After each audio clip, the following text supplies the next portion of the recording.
भीमा कोरेगांव एक ऐसा युद्ध जो अविश्वसनीय था, जिसके बारे में लिखते हुए भारत के इतिहासकारों की कलम की स्याही सूख गई।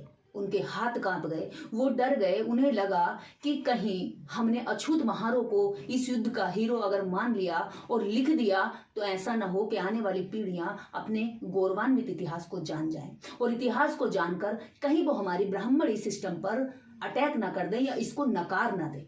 इसलिए इस युद्ध को दबाया गया और इस देश की बाकी जनता से छुपाने का हर संभव प्रयास किया गया। लेकिन बाबा साहब डॉक्टर अंबेडकर ने इस युद्ध को इस कदर दुनिया के देश के सामने पेश कर दिया कि ये कायरता का नहीं, वीरता की निशानी है, जिन्होंने हजारों वर्ष के दर्द को इस युद्ध के माध्यम से अपने आक्रोश के जरिए जाहिर किया और 500 महारों ने 28,000 पेशवाओं को युद्ध की जमीन पर धूल चटा दी। इसी युद्ध के बारे में आज हम जानकारी करेंगे और अपने आने वाली पीढ़ियों को इसके बारे में बताने का पूरा प्रयास करेंगे। हो सकता है कि अभी लाखों लोग इस वक्त जब हम इस युद्ध के बारे में चर्चा कर रहे हैं, इस वक्त लोग नए साल मनाने की तैयारी कर रहे हैं, लेकिन इसी दौर में अगर आपको बताया जाए तो भीमा कोरेगांव जो एक स्थान है, पुणे से लगभग कुछ किलोमीटर की दूरी पर है, वहां देश भर के और दुनिया भर के जिन लोगों को अछूत कहा गया वो लोग जाकर शौर्य दिवस मनाते हैं कोरेगांव में। क्योंकि 1 जनवरी लोगों के लिए अगर नया दिवस है, नव वर्ष है, तो महारों और अछूतों और इस देश के दलितों के लिए ये शौर्य दिवस के रूप में मनाया जाता है। तो हम चलिए इसी पर बात करते हैं। कोरेगांव 1 जनवरी 1818 का ऐतिहासिक महायुद्ध।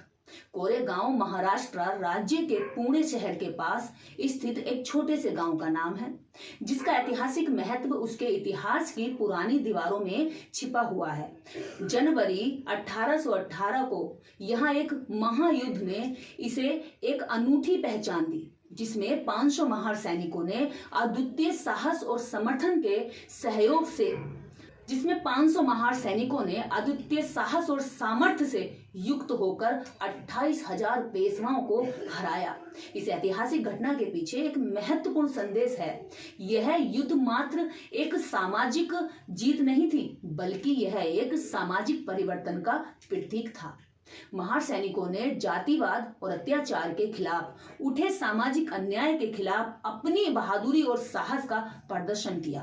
कोरेगांव की इस जीत का महत्व बाबा साहेब डॉक्टर बी.आर. अम्बेडकर के लिए भी विशेष था। भारतीय संविधान के निर्माता बाबा साहेब डॉक्टर अम्बेडकर ने इस घटना से प्रेरणा ली और इसे उन्होंने अपने समाज सुधारक कार्य क्षेत्र में एक महत्वपूर्ण प्रेरणा स्रोत के रूप में भी देखा। कोरेगांव की इस ऐतिहासिक जीत का सकारात्मक परिणाम आज भी देखा जा सकता है। वहां स्थित एक विजय स्तंभ ने उन वीर सैनिकों की स्मृति में खड़ा किया गया है, ताकि उनकी वीरता को नमन किया जा सके। पीढ़ियां आती और जाती रहेंगी, लेकिन उनकी वीरता और शौर्य की गाथा यूं ही देश और दुनिया में याद की जाएगी। यह स्थल उनकी शौर्य गाथा का पुनरागमन करता है। कोरेगांव जो कभी एक समर भूमि था, आज समाज में समानता और न्याय की महत्वपूर्ण बातें सिखाता है। यह सकारात्मक संदेश है कि साहस और ताकत को इकट्ठा करके शक्ति से ही समाज में परिवर्तन आ सकता है। समापन में कोरेगांव का यह ऐतिहासिक युद्ध हमें याद दिलाता है कि मानव आत्मा की जीत अन्याय के खिलाफ नहीं तो उसके विरुद्ध कैसे हो सकती है। उस दिन की गूंजे आज भी पीढ़ियों को प्रेरित कर रही हैं। हमें ये सिखाती हैं कि एकता और साहस, न्याय की दिशा में हमें आगे बढ़ना चाहिए। दलित स्वाभिमान का कारवां, जिसे 100 साल पहले शोषित और निर्बलों के मसीहा बाबा साहेब अम्बेडकर ने स्वतंत्रता, समानता, स्वाभिमान की राह पर रवाना किया था। दुनिया देख रही है कि वह आज कितने मान सम्मान से आगे बढ़ता जा रहा है, जिसका प्रमाण अब 1 जनवरी को पूरे देश के अंदर इस दिन को शौर्य दिवस के रूप में मनाया जाता है और समस्त देश के वो बहुजन लोग, वो असंगठित लोग इस दिन पर संगठित होकर सामूहिक रूप से अपने शौर्य दिन पर गौरवान्वित होते हैं। और दुनिया ने अन्य बहुत घटनाओं के साथ साथ महाराष्ट्र में 2018 में देख लिया है कि आरएसएस संघ और भाजपा के एजेंडे के अनुसार काम कर रही शिव प्रतिष्ठान और हिंदू एकता आदि जैसी कट्टरपंथी संस्थाओं के नेताओं, जिसमें संभाजी भिड़े और मिलिंद एकबोटे को आगे करके उन्होंने दलित स्वाभिमान को चुनौती दी तो सामने से उत्तर मिला। उससे उन लोगों के होश ठिकाने आ गए, क्योंकि उन्हें लगता था जिन दलितों को हम पीट सकते हैं, मार सकते हैं और आत्मसम्मान को उनके चोट पहुंचा सकते हैं, वो कोई भी जवाब नहीं देंगे। लेकिन 2018 में 1 जनवरी को ये ऐसी घटना थी जो फिर से भीमा कोरेगांव को दोहराने के लिए दलितों को मजबूर कर दिया गया।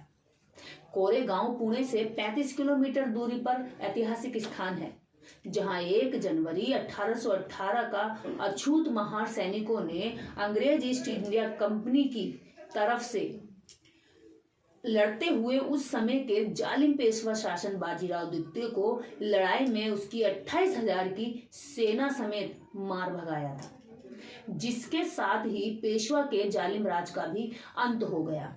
इस लड़ाई में महार रेजिमेंट के 500 जवान शहीद हो गए, लेकिन जिस बहादुरी और दृढ़ संकल्प के साथ लड़ते उन्होंने अपने प्राण न्यौछावर किए, उसमें उनके दिल में अंग्रेजों की सहायता का जज्बा कम था, लेकिन पेशवा के अत्याचारों के खिलाफ लड़ने की भावनाएं अधिक ज्वलंत थी। इसमें मिथिहासिक युग में जो झूठा युग लिखा गया, जो उनको अछूत और चंडाल बनाए गए लोगों के साथ जो अमानवीयता सलूक सदियों पर्यंत होता रहा, उसको ना भी याद किया जाए। लेकिन मनुरचित सामाजिक व्यवस्था को यदि किसी राज शासन ने इस ऐतिहासिक युग में उसको संपूर्ण रूप में स्थापित किया, तो वह द्वितीय बाजीराव पेशवा है, जिसने दलितों का सड़क पर चलना तक दूभर कर दिया, जिनके जीवन को उसने पशुओं समान बना दिया। और तो और उसने उस राज में सिर्फ दलितों को इस कदर जीने के लिए मजबूर कर दिया कि वह चलती फिरती लाशों के समान हो गई। किसी भी तरह से अपने जीवन को वह लोग आजाद करने के लिए बेबस थे। उनके पास किसी भी तरह का कोई भी अधिकार नहीं था जिससे वह इस नार के जीवन से छुटकारा पा सके। पुणे के निकट ये घटना पुणे के निकट एक विजय स्तंभ से है, जिसे अंग्रेजों ने अपनी पेशवा शासकों पर जीत की याद में खड़ा किया था। हरिजनों के एक विशिष्ट नेता बाबा साहेब डॉक्टर अंबेडकर ने एक बार इस स्तंभ के नीचे अपने जाति भाइयों को संबोधित किया था। उसने ही यह घोषणा की थी कि यह स्तंभ उनको ब्राह्मणों पर जीत का प्रतीक है, क्योंकि उन्होंने ही ब्राह्मण पेशवा को युद्ध में पराजित किया था। एक चोटी के नेता के मुंह से गुलामी के प्रतीक को विजय का प्रतीक सुनकर मन को दुख होता है। इस तरह गुलामों की तरह अपने ही पारिवारिक संबंधियों के खिलाफ लड़ाई लड़ना कितनी घटिया बात है। बाबा साहेब या दलित दशा के बारे में पूर्व सर संचालक ने जो विचार रखे हैं, उन पर कोई हैरानी की बात नहीं है। और बातों को तो छोड़िए, संघ प्रमुख जिन्हें संघ जगत में बहुत आदर सम्मान दिया जाता है, से एक बात तो पूछना बनता ही है कि जिस राजा को आपने उसके खिलाफ लड़ने वाले अछूत सैनिकों का पारिवारिक संबंधी कहा है, क्या वह वही पेशवा बाजीराव द्वितीय नहीं था, जिसने इन अछूत लोगों के जीवन को अपने जुल्मों अत्याचारों से नर्क से भी बदतर बना दिया था? क्या किसी शैतान से किसी इंसान के संबंध होने की कल्पना भी की जा सकती है? नहीं। दूसरे को राष्ट्रवाद और देशभक्ति का पाठ पढ़ाने से पहले इन लोगों को अपनी चारपाई के नीचे पड़े कूड़े को तो साफ कर लेना ही चाहिए। यह अपने आप को चतुर और दूसरों को मूर्ख समझने वाले लोगों के ही तर्क वितर्क हो सकते हैं, जबकि आज का दलित ऐसे ब्राह्मणी माया जाल को तोड़कर कहीं आगे निकल चुका है। यह ऐसे ही दूषित लेखकों का परिणाम है कि आज भी संभाजी भिड़े या मिलिंद एकबोटे सरीखे लोग दलितों और पिछड़ों को उसी 1818 की दृष्टि से देखते हैं, जिनके दिल व दिमाग को लागू किया जा सकता है। आप सोचिए, तो वही पेशवा राज था जिसमें दलितों की स्थिति बेहद बदतर थी। आज के युग में उसके किए गए क्रूर अत्याचारों की कथाएं सुन पढ़कर आत्मा कांपने लगती है। और ऐसा शासक क्या कोई इंसान था, या इंसान के रूप में कोई शैतान था? अछूत लोगों को तो एक तरफ उनको परछाई आवाज सुनना तक भी घृणा योग्य था। उन लोगों को थूकने के लिए अपने गले में पात्र और चलते समय अपनी कमर के साथ पत्तों का झाड़ू लटकाना पड़ता था, ताकि उनके थूक और पैरों के निशान से वह स्वर्ण लोग भ्रष्ट न हो जाएं। उनका धर्म भ्रष्ट ना हो जाए, और साथ ही साथ उन्हें अपनी पहचान के लिए कलाई और गले में काला धागा भी बांधना होता था। बाबा साहेब डॉक्टर अंबेडकर की पुस्तक दासशूद्रा खंड 7 में पेशवा की सेना से लड़ते जो अछूत सैनिक शहीद हुए, उनकी याद को सदा जीवित रखने के लिए बाद में उस स्थान पर एक यादगीर शौर्य स्तंभ का भी निर्माण किया गया। ये बात बाबा साहेब की दासशूद्रा खंड 7 में जिक्र की गई है, जिस पर उन शहीद सैनिकों के नाम भी गोदे गए। इस स्तंभ को पवित्र स्थान का दर्जा देकर दलित लोग लाखों की तादाद में इकट्ठा होकर श्रद्धांजलि देने के लिए आते हैं। इसी भावनात्मक श्रद्धा के भाव में बाबा साहेब डॉक्टर अंबेडकर भी 1 जनवरी 1927 को इस स्थान पर गए और उसकी ऐतिहासिक महत्ता को ध्यान में रखते हुए उस स्तंभ को विजय स्तंभ का नाम दिया। इसके बाद बाबा साहेब वहां पर हर साल जाया करते थे और उन वीरों को शौर्य दिवस के उपलक्ष्य में नमन करके आया करते थे। उसके बाद ये जो सिलसिला है लगातार दलित अछूतों के लिए शौर्य का दिन बन गया और शौर्य दिवस के रूप में इसे हर साल उस स्थान पर जाकर नमन करना एक चलन, एक प्रथा के रूप में प्रचलित हो गया। लेकिन ये चीज दलितों की ब्राह्मणों पर अपना जो रोष था, गुस्सा था, वो प्रदर्शन करके आजादी यानी गुलामी से छुटकारा पाने का एक युद्ध माना गया, जो ब्राह्मणों को पसंद नहीं आया कि दलित हमारे ऊपर हमला कर अपनी जीत का जश्न कैसे मना सकते हैं। उसी का गुस्सा ब्राह्मणों ने 2018 में उस घटना में फोड़ा, जिसकी ऐतिहासिक जीत में जब 2018 में 200 वर्ष पूरे हो रहे थे तो 200वीं वर्षगांठ मनाने के लिए देश विदेश से आए 10 लाख से भी अधिक लोगों ने शिरकत की, जिसमें दलितों, सामाजिक संगठनों और अन्य पार्टियों के भिन्न भिन्न संस्थाओं ने बढ़ चढ़कर हिस्सा लिया, जैसे कि हर वर्ष होता आया है। यह दिन लोगों के लिए हिंदुओं के दशहरा और दिवाली से भी ज्यादा पूजनीय बन गया है, लेकिन निम्न वर्ग के लोगों के दिलों में अपने प्रेरणा स्रोत त्योहारों और स्मारकों के प्रति गौरव व सम्मान का जोश या उत्साह पैदा हो, यह भला उच्च जातीय लोगों के लिए कैसे सहन हो सकता है। जिस जातीय घमंड के गुस्से को उन्होंने दलित भीड़ पर हमला करके दिखा ही दिया।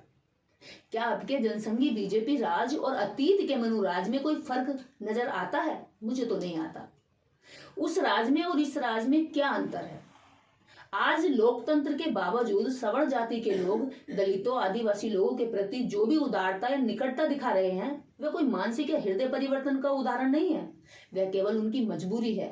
उनका यदि जोर चलता तो वह पहले ही भारत का वर्तमान संविधान बनने ना देते, जिसके बनने से दलित और पिछड़े वर्गों को कुछ ऊपर उठने की अवसर मिल सके। उसके बाद भी उन्होंने 1998 में अपनी सरकार बनने पर इस संविधान को रद्द करने, अपना नया संविधान बनाने की हर संभव कोशिश की, जो सिरे ना चढ़ सकी। फिर भी यह लोग दलितों व पिछड़ों को मिले संवैधानिक अधिकारों पर कुल्हाड़ी चलाने की मुहिम में पूरी ताकत के साथ जुटे हुए हैं। वह चाहे पूर्व संघ प्रमुख के आरएसएस सुदर्शन हो या आज के मोहन भागवत और उनके अन्य नेता मोहन वैद हो, या दलित विरोधी मानसिकता के जहर के बीज भी जो अब फूट फूट कर देश की सामाजिक व्यवस्था पर अमर बेल बनकर छा चुके हैं। उन्हें अब हिंदू धर्म शास्त्रों के बाद इसी संघ के द्वितीय संघ संचालक एमएस गोरवलकर की भी लेखक में देखा जा सकता है। देखिए, वे अपनी पुस्तक बंच ऑफ थॉट्स 1966 में बाबा साहेब डॉक्टर अंबेडकर के बारे में क्या लिखते हैं। वो लिखते हैं, कोरेगांव स्तंभ और दलित दुखांत पर क्या और कैसे टिप्पणी करते हैं। उनका पन्ना नंबर 146 बंच ऑफ थॉट्स, उनकी पुस्तक से हमने ये संदर्भ लिया है। जाति पाति विरोधी लोगों में बहुत कम लोग देश की एकता और अखंडता की महत्ता को समझते हैं। ठीक है, इसके आगे वो लिखते हैं कि डॉक्टर अंबेडकर यदि इस दिन लोगों को जाकर के ये कहते हैं कि हमारे शौर्य का दिन है, तो ये देश के लिए देशद्रोह जैसी बात है। अब पूछना उनसे ये था कि अपने ही देश के लोगों पर अपने ही देश के लोग इस कदर अत्याचार और शोषण करते हैं कि उनको सड़कों पर चलने के लिए अगर आदेश होता है तो कहते हैं कि आप दिन में सड़क पर नहीं निकल सकते, तो रात को निकलेंगे या ठीक दोपहरी में निकलेंगे। अगर आप सड़कों पर निकलते हैं तो उस वक्त भी आपके गले में हांडी और कमर पर झाड़ू होगी, ताकि झाड़ू से आपके पैरों के निशान जो धरती पर पड़ते हैं वो मिटते चले जाएं। ऐसे क्रूर कानून तो विदेशियों ने भी हमारे देश के लोगों पर नहीं लगाए। जो हमारे ही देश के लोगों ने, जो खुद को भी हिंदू कहते हैं और उन शूद्र अछूतों को भी हिंदू कहते हैं, लेकिन उनके लिए अलग कानून और अपने लिए अलग कानून, तो ऐसे दोहरे कानून और वो भी ऐसे अमानवीय कानून जिनका विरोध विश्व का कोई भी व्यक्ति करने के लिए उठ खड़ा होगा। तो ये बात जो वो ये कह रहे हैं कि अंग्रेजों की तरफ से ये सेना लड़ी थी, अंग्रेजों की तरफ से वो सेना इसलिए लड़ी क्योंकि उनको जो हजारों वर्ष का दंश झेलना पड़ा, जिस दरिद्र जिस बेचारगी में वो जी रहे थे, वो गुस्सा कभी तो फूटेगा। आप किसी को सताने की अगर हद कर देंगे तो वो हद कभी ना कभी तो बाहर निकल कर आएगी। और सताने की हद का जब कहते हैं चरम आ चुका था, लास्ट और एंड और बर्दाश्त की हद हो चुकी थी, उन्हीं दौर में जब महारों को, इन दलितों को, अछूतों को अपना आक्रोश, अपना गुस्सा जाहिर करने का अवसर मिला, तो उन्होंने उस अवसर के साथ अपने गुस्से को जाहिर किया। और यही कारण था कि वो गुस्से और उस भावना के चलते जब लड़ने गए तो 28,000 पेशवाओं पर मात्र 500 सैनिक भारी पड़ गए। भले वो 500 के 500 सैनिक मारे गए, लेकिन 28,000 पेशवाओं को धूल चटा दी थी। इस देश के अंदर कभी याद रखना चाहिए कि जिन दलितों को कमजोर, अछूत, आज भी नौकर, गुलाम, दास बनाने की कोशिश की जाती है या कमजोर समझा जाता है, वो 28,000 पर जब अपने आक्रोश का प्रतिशोध करते हैं तो 28,000 पर भी 500 भारी होते हैं। यह बात महत्वपूर्ण है, हमारे लोगों को समझनी चाहिए कि हमारा जो इतिहास है वो कायरता का नहीं है, वो वीरता का है। हाँ, वो बात अलग है कि सदियों दबा कर रखा, उसके बावजूद भी हम में क्रांति और जिंदा दिली हमेशा बनी रही। इसी के साथ जय भीम, जय भारत। शौर्य दिवस की समस्त देशवासियों को और पूरी दुनिया में रहने वाले उन महार, उन दलित, उन अछूत, उन शूद्र जिनको धर्मशास्त्रों में नीचा कहा गया, जो आज अपने ज्ञान का, अपनी योग्यता, अपने टैलेंट से पूरी दुनिया भर में फैले हुए, उन समस्त साथियों को, भाइयों को मेरा क्रांतिकारी जय भीम। सबका मंगल।